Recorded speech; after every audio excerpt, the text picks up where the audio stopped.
On November 16, 2009, early in the morning, on a New York radio station, D. Lee, chief financial planner of Harvard Financial Educators, came on the radio station and openly, bluntly read a letter written by a white Caucasian male as to the conditions of black people as we stand today here in America.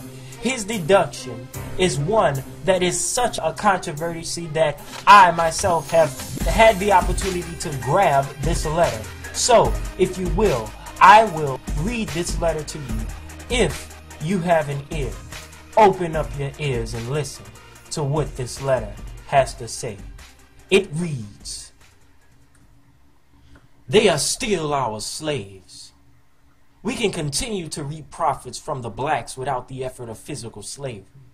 Look at the current methods of containment that they use on themselves: ignorance, greed, and selfishness. Their ignorance is a primary weapon of containment. A great man once said, the best way to hide something from black people is to put it in a book. We now live in the information age. They have gained the opportunity to read any book on any subject through the efforts of their fight for freedom, yet they refuse to read. There are numerous books readily available at Borders, Barnes & Nobles, and Amazon.com, not to mention their own black bookstores that provide solid blueprints to reach economic equality, which should have been their fight all along. But few read consistently, if at all.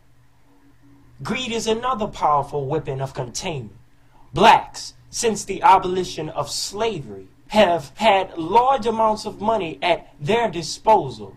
Last year, they spent $10 billion during Christmas out of their own $450 billion in total yearly income, which is 2.22%.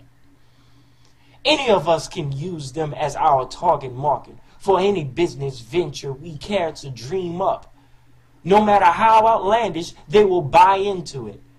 Being primarily a consumer people, they function totally by greed. They continually want more, with little thought for saving or investing. Some would rather buy some sneakers than invest in starting a business. Some even neglect their own children to have the latest Tommy or Fubu.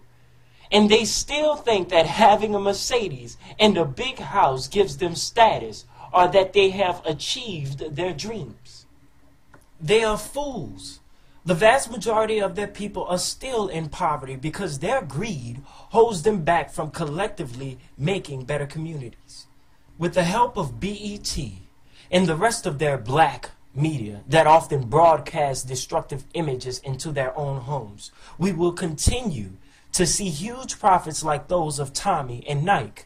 Tommy Hilfiger has even jeered them, saying he doesn't want their money. And look how the fools spend more with him than ever before. They'll continue to show off to each other while we build solid communities with the profits from our businesses that we market to them. Selfishness, ingrained in their mind through slavery, is one of the major ways we continue to contain them. One of their own, Du Bois, said that there was an innate division in their culture. A talented tenth, he called it.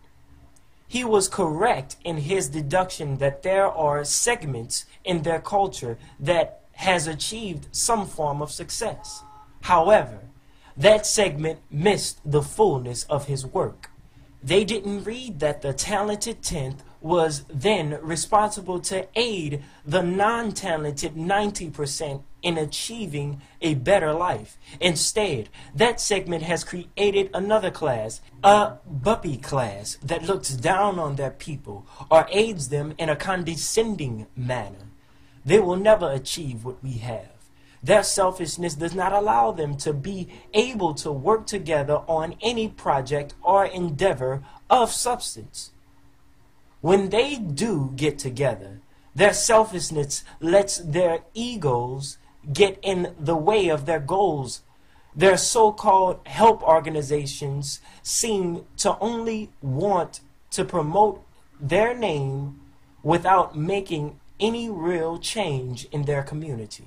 They are content to sit in conferences and conventions in our hotels and talk about what they will do, while they award plaques to the best speaker, not to the best doer. Is there no end to their selfishness? They steadfastly refuse to see that together each achieves more. Team. They do not understand that they are no better than each other because of what they own. As a matter of fact, most of those buppies are but 1 or 2 paychecks away from poverty, all of which is under the control of our pens in our offices and our rooms.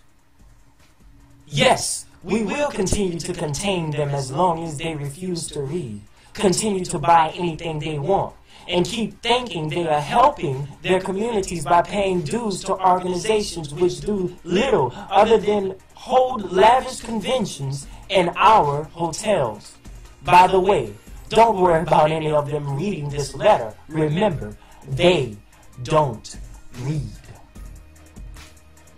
So, take it how you want it, get it how you live. If you are still an African American, black person, and you haven't yet to wake up, you are gonna miss the mark. There is an evil afoot, a deceptive venture afoot, that if you are not capable of overriding that mentality, then we, as a black people, will never be able to rise. Wake up, O Israel. Realize that just last year, these words were spoken.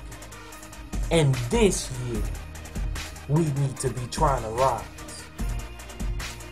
Israel, wake up. Shalom.